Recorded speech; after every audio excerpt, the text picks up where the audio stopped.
Well, an elevator pitch is very important. It can help you get in front of the right people.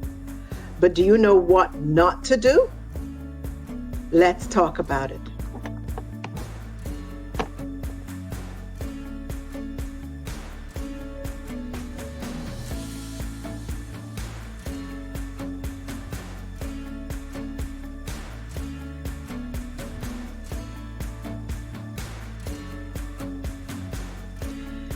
Don't let your speech sound monotone.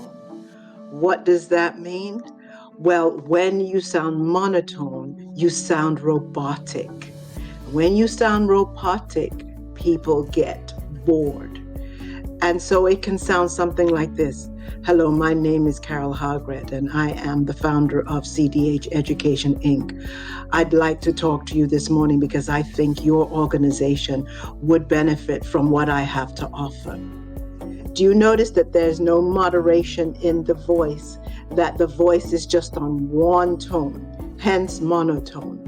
So what you want to do is moderate your voice so that you're inflecting it, so that when you're saying something exciting or interesting, your voice follows you.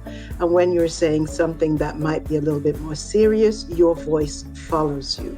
So try never to sound monotone when giving a speech, especially an elevator speech.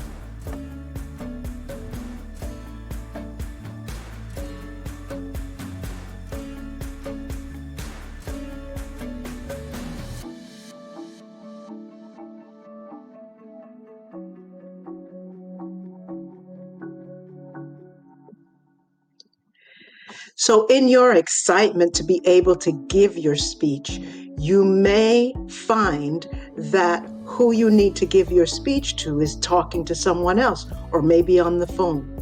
Never, ever, ever interrupt. Make sure that they're off the phone or that they've stopped speaking to the person that they're speaking to before you make your elevator pitch or your speech. Make sure that you are polite and make sure that you have not interrupted them. If you do, it will not go well because they will consider you to be rude. So be careful, never interrupt.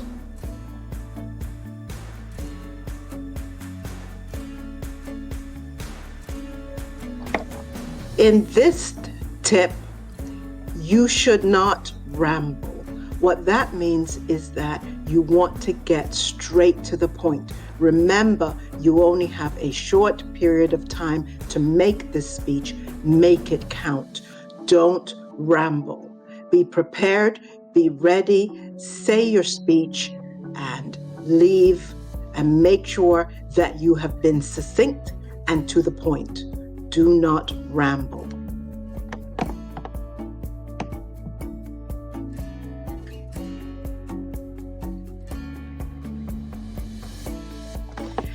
Don't use jargon.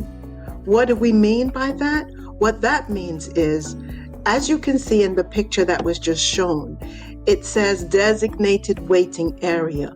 But if you say, oh, I'm waiting for you at the DWA, or thank you so much for your ASAP, what you're doing is using acronyms and jargon that even if the person understands, they might consider you a little pretentious because you're using acronyms or jargon. Be very simple and straightforward in your pitch, but don't use jargon or acronyms because many times what you might think that the jargon is or the acronym is may not necessarily be what the other person understands it to be. So be careful. Don't use jargon or acronyms.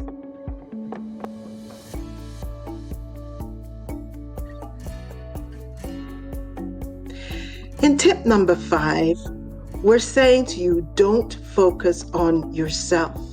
It's great to tell the person that you're speaking to about your strengths, about your credentials, but the majority of the speech needs to be about what their needs are and how you can satisfy their needs, not how they can satisfy yours. So don't focus on yourself in the pitch, in the speech. Make sure you're focusing on them and what you bring to the table for them.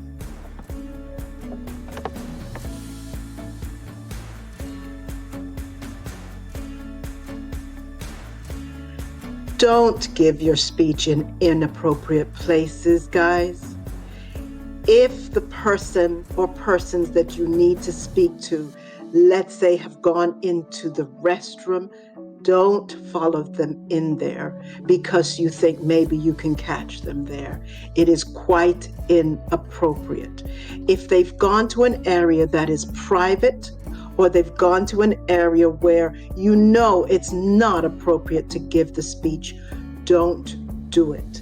So don't give your speech in inappropriate places.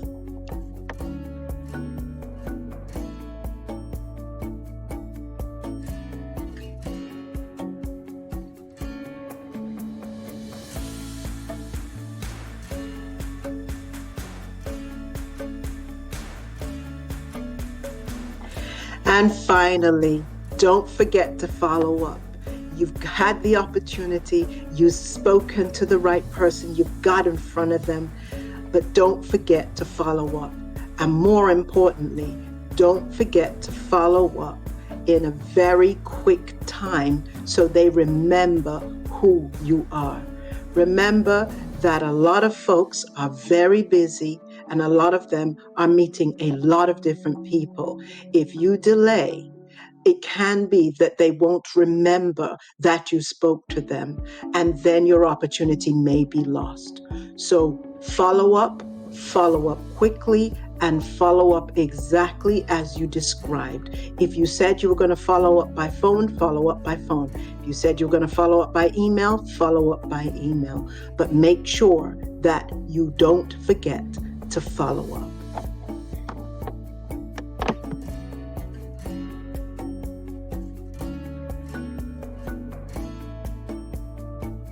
So there you have it, the 7 don'ts. Hopefully you've learned something and that you will take the information that we've given you to help you to become a more effective public speaker. Take good care.